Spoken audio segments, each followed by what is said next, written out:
My name is Miss Marcucci or Miss M, whichever you prefer, and I'm going to be posting some YouTube videos for y'all here and there.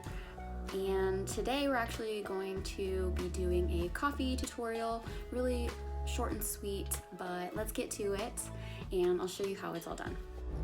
So here we have all of our materials laid out for us. We have a paper towel, a pencil, a piece of paper of any kind, a cup of water, tape, paintbrushes of any kind, and actually 3 brews of coffee.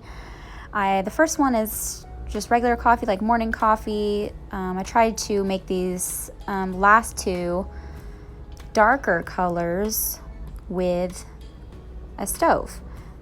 Tea also works the same. So you can use a Keurig, you can use instant coffee. The way I did this, I actually used coffee grounds and a stove. And you can use anything. You can use anything you want. I use a strainer to kind of drain the liquid. So now that we've reviewed all the materials, I have a few optional materials like a cup that I'm using as a stencil, but you can use really anything. I am also going to be using a sponge. This is going to help me get some really cool textures on my paper. And I also have a straw. And I'm going to be kind of using this also as one of my techniques. I have a paper towel as well for any excess liquid. I also have a paper towel laying underneath my piece of paper to soak up any excess liquid.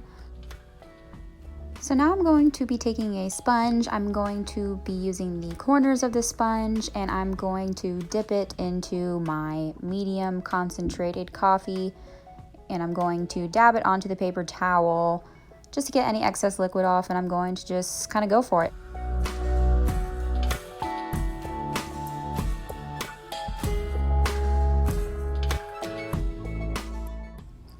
So I'm just having fun here. I think I'm going to dip it in my strongest brew.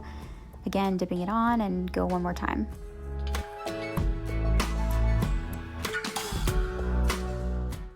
Again, these are just quick techniques you can do. I'm actually taking a straw here. It could be any straw, and you can use this straw. I'm just taking a little bit here, dipping it in my medium brew, plugging it up at the top with my finger, and just placing a pea-sized dab of it onto my paper, and I'm just gonna kind of blow on it.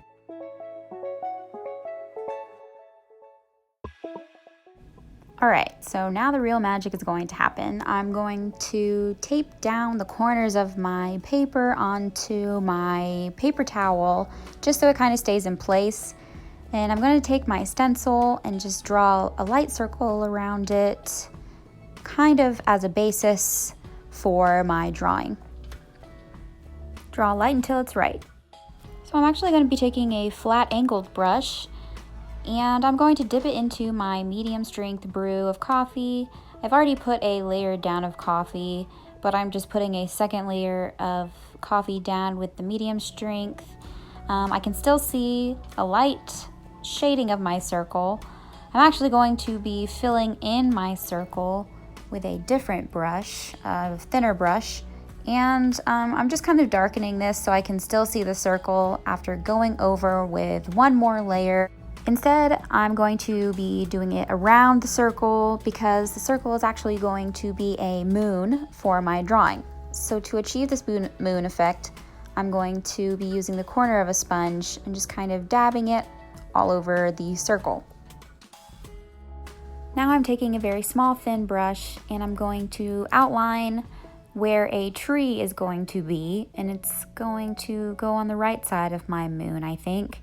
So I'm just going to take my darkest brew of coffee and slowly just kind of outline this tree. I do have to go over the tree layer after layer with the darkest brew of coffee to achieve a silhouette-like effect.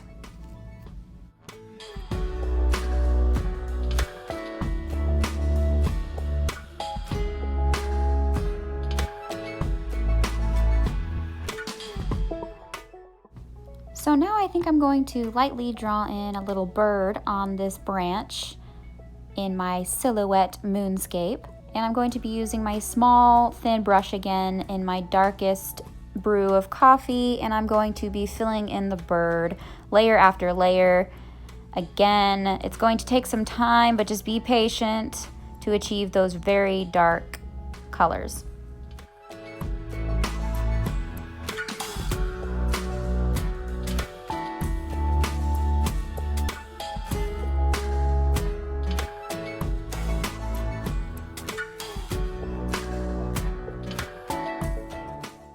So I've painted this to my satisfaction. I'm carefully going to take this off of my paper towel, and I'm actually going to start cutting it just to make it a little prettier.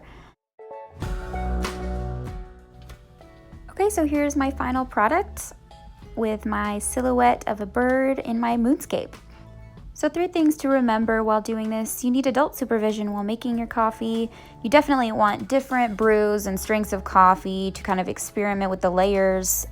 Thirdly, just experiment and have fun with this. I totally recommend it. All right, see you guys in my next video. Hope y'all enjoy.